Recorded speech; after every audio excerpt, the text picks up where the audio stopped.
Hello guys, tudo bem? Natália Passos aqui.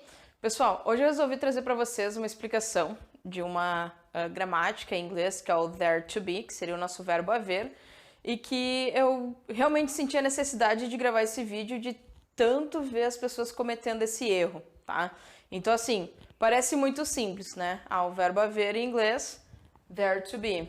Tá? Depois eu vou explicar como é que funciona. Primeiro, eu quero que vocês prestem bastante atenção nessa parte, tá? Muita gente comete esse erro no inglês porque, na verdade, a gente acaba cometendo esse próprio erro no português também. E aí uma coisa se repete na outra, que é usar o verbo ter no lugar do verbo haver, tá? E em inglês esse é um erro que ele fica bem forte, as pessoas conseguem notar bastante isso. E acontece muito devido a esse próprio erro que a gente comete no português, tá? Quantas vezes a gente diz assim, ó, tem um cara lá fora, tem um cachorro pulando, né? Na verdade, isso não é o verbo ter que a gente deveria usar nessa situação, é o verbo haver. Há um cara lá fora, há um cachorro pulando. Então, muitas vezes a gente acaba cometendo esse erro. A gente tem que entender que em inglês, né, em português também, o verbo ter, ele é no sentido de ter posse. Tá? Por exemplo, eu tenho um telefone, ele é meu, eu possuo isso. Então, é diferente do verbo haver.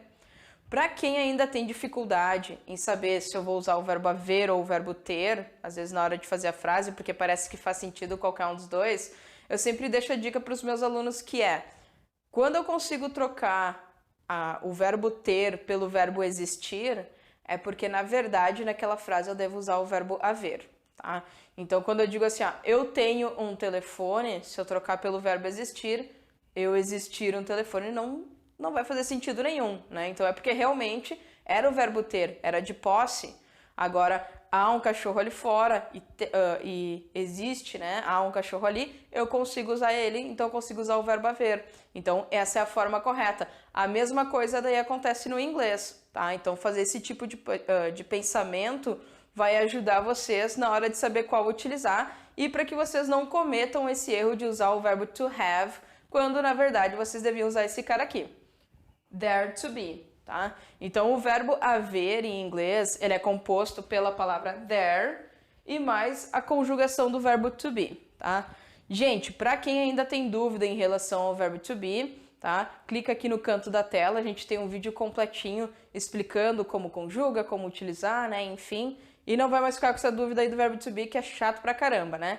Então, assim, aqui então, para usar o verbo haver, eu tenho que conhecer um pouquinho, né, do verbo to be. Vamos lá. Então, assim, para fazer uma frase no presente com o verbo haver, eu vou usar duas conjugações do verbo to be, que vai ser o is e o are, tá? O que vai acontecer? Is eu uso com o verbo to be para he, she, it, ou seja, eu uso no singular. Automaticamente, aqui quando for o verbo haver, eu também vou usar no singular. E já o are eu vou usar quando for no plural. Vamos lá. There is a dog outside. There is a dog outside. Tá, vou dar uma destacada aqui. There is a dog. Então, é um cachorro. Há um cachorro ali fora. Então, eu vou usar o is, porque é uma coisa só. Já aqui, there are people here.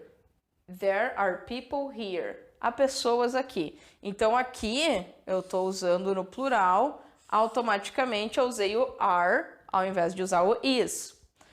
Como o nosso verbo haver é composto pelo verbo to be em inglês, na hora que eu for fazer uma pergunta ou uma negação, eu vou jogar conforme eu faço a pergunta e a negativa com o verbo to be.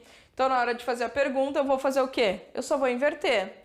Are there people here? Então, passei o meu verbo to be para frente. Are there people here? Então, na negativa, there isn't a dog there. There isn't a dog there. E aí, então, né, eu coloquei aqui a minha negação. Cuidando, então, né, que eu fiz uma contraída, né, usei a forma contraída do verbo to be, mas eu poderia ter feito there is not, ou ainda poderia ter contraído o there com o is. There is. Bom, a gente viu ali, então, como é que era no presente, e aí o que vai acontecer? Eu também consigo usar o verbo haver no passado, e ele vai seguir a mesma lógica. Eu vou usar o verbo to be conjugado, só que agora no passado, como was ou então were. Was eu vou usar para o singular e o were eu vou usar no plural. Observem só. There were many people at the party. Havia muitas pessoas na festa. Was there a woman there? Havia uma mulher lá? Olha só, galera, que interessante. Aqui eu estou usando o verbo haver.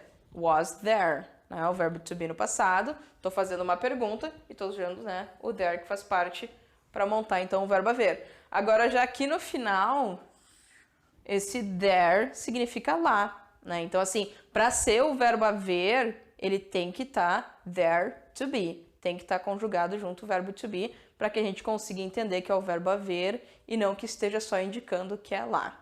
Bom, pessoal, essa é a minha dica para que vocês consigam entender como usar o verbo haver, então, em inglês. Espero que vocês não cometam mais o erro de se enganar na hora de usar o have e o there to be. Se esse vídeo ajudou você a tirar essa dúvida que você tinha em relação ao there to be e o verbo to have, deixa um like e compartilha com os amigos.